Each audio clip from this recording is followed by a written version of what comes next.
question is, What about the preservation of life? In the time of war, perhaps the enemy may ask a Muslim, to relinquish their religion or to say something that that would be against Islam in any way. And the person does it because if they don't, they will be killed. okay, And we know that if they were killed because they told the truth, they become a martyr. But if they preserve their life and their belief inside is still good, is this still following the line of thinking well, that actually it's a lie? you answered yourself. Well, really, you did that. Well, I'm just going to add to what you already said. Okay, again, you gave your answer yourself. Again, we have those objectives of Sharia, okay, which is under the consensus of ulama. Why is that? Because those objectives of Sharia, it is something you can see by following the sound evidence. Okay, so those objectives, they are the outcome of following and the observation of the sound evidence of Islam. This is the meaning of the objectives of Sharia. Mm-hmm. Those objectives of Sharia are 7. Okay, sorry, 5, but some people added later on. Okay, those is to reserve life. So it is number 1. I won't write it. Okay, just you listen to it. So reserving your life. This is one of the objectives, the ultimate objectives of Sharia. Secondly, to reserve your deen, okay, your belief, okay. The third one is to preserve your money, your wealth. Then fourth, to preserve what? Your ird, what is your chastity, okay. To make sure that no one will rape you. That's the meaning. So you can fight back to preserve your chastity. Then the 5th thing, it is to reserve, again we said, your blood, your your deen, your life. Allahumma salli ala Sayyidina Muhammad. I forget the 5th one, but it will come. But they added justice. Justice is one of those. It's being added later on the 20th century. But again, to preserve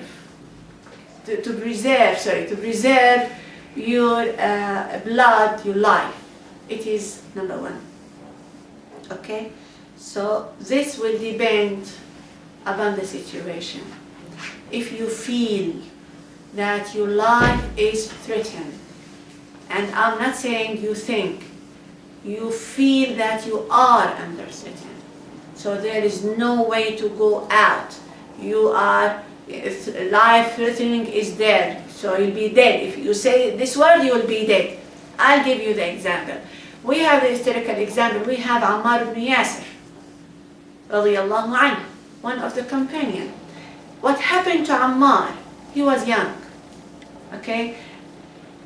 Quraysh, the unbeliever, kuffar, they took him and they been torturing him.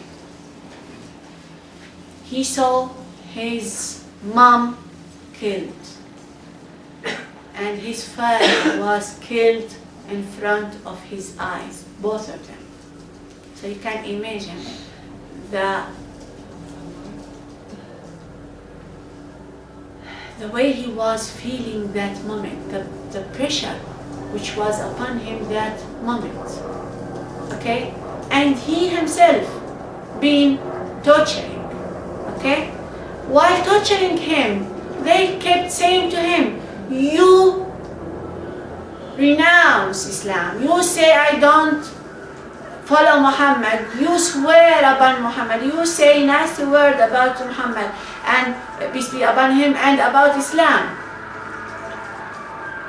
And he kept saying no, but under pressure his life was getting away from his body, his soul was getting away. He felt that he is passing away. It was a very horrific moment. That moment, under pressure, he said he renounced Islam. He said the evil word. He said, I'm not Muslim. And he was praising their idols. and he was saying nasty words about Muhammad sallallahu alaihi wasallam. Later on, he woke up, and he could not go and see the Prophet. Of course, they left him because they got what they wanted. But he could not live with himself. He could not feel the peace of mind, and he could not live upon that. He said something that it is against what he believed, but he said it. It came out. So what happened that he could not see the Prophet Muhammad sallallahu alaihi wasallam, and then he been told, "You come. The Prophet invited you. You go and answer the Prophet," because the Prophet knew what happened, and he said to Ammar, "If they return back to the same evil thing, if they torture you back, and you felt that you need to say the same thing you do, don't hesitate. You keep your life." I think this is very emotional point. And yes, we may have some people may caught, being imprisoned, and they feel that they have to say something. They are losing their life. It is life-threatening. I know some sister, they took her children, 7 children, in UK, one island in UK, and she's a friend of mine, and the minute she decided to be a Muslim, and she started praying, her family, they waged a kind of war against her, and they claimed her children in court, and they took the 7 children, and the umbrella that she is insane. She is doing some actions which is not acceptable, not logic to them, So she was praying, and they could not swallow it. So they took her 7 children. This is hard, and I know that under such pressure, people may say that they are against Islam, they renounce Islam. Well, this is acceptable. Is it a lie? This is the question. Is it a lie? No. Is it acceptable? Now we are under threatening situations. This is one. In Palestine, for example, one lady, she been in her house, and the Zionists, I won't say Jewish because we don't have any problem with Jewish people, the Zionists, which we have a problem with, they occupied Palestine, and they are taking everything to themselves, and they claim that it is their land, which is absolutely null. So what happened, they've been following a young man, a young youth, talking about perhaps he is in his 12 years old, something like, he's a child. So the minute she saw the soldier coming, and that young child, he was holding a stone. So his crime was that he was holding a stone, And that soldier, equipped with all those weapons, he was following him, So that child was really under fear. So what she did, that clever lady, she said, "Oh my son, why should you go out home and you throw stones? Didn't I tell you don't do that?"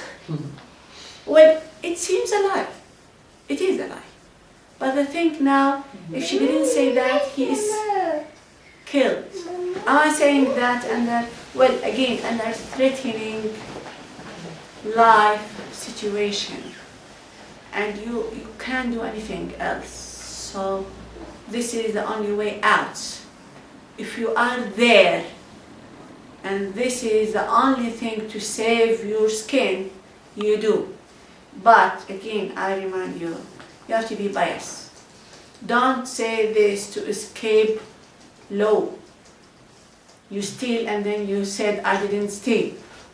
Or you took something which not belong to you and you say, "I can't lie because it is life-threatening." No, it is not. It is life-threatening if you are following Islam and you are trying to do your utmost to follow Islam. But now your life is at stake because you can't help it. This is the only thing that you are in. Yes. Does this line of thinking apply to wearing hijab or taking off your hijab? I'm just playing devil's advocate here. And they said after 9/11, women were taking off and they were even being given permission to take off their hijab, for example, in the United States and elsewhere, if they felt there was a threat. Well, again, actually in certain era, which is what is so-called Spain now, we call it in Arabic Al-Andalus. In that era, it was like searching, for Muslims. And again, it was life-threatening. So I've been reading and I've been told that in certain area that they used to live in two places, one above the ground and the other one like graves underground, to be able to pray to Allah subhanahu wa ta'ala. I think in Christianity era we had the same thing happened with some saints, So it is religion searching, I don't know what you call, but again, if it is life-threatening, now we have this concession, but it is not about lying. Again, it will be under the umbrella of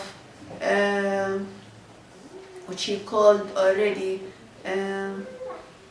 not deceiving, deception. Well, it is to show, for example, and I love this, although it is Shia fatwa, but I love it. Okay, I'm Sunni, but I have to admire this, and I think this is very right fatwa.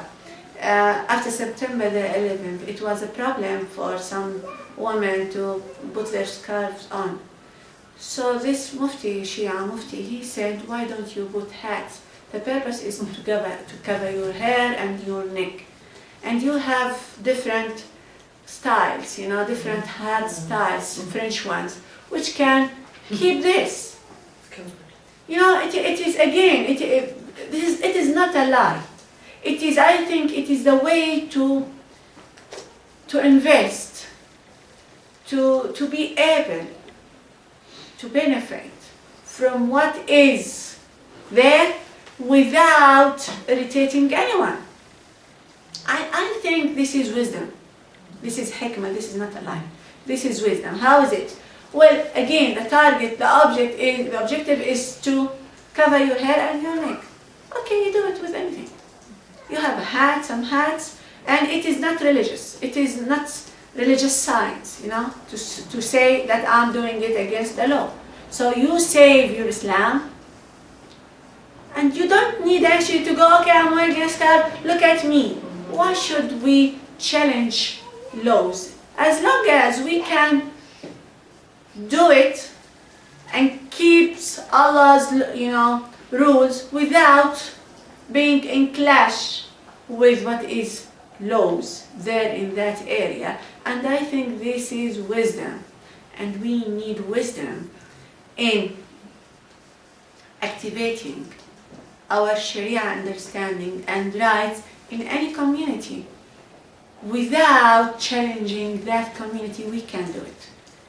We can do it. Islam is peace, and there's always peaceful means to show yourself and to expose yourself in a very peaceful way and your own beliefs without challenging people around you. The meaning with respect.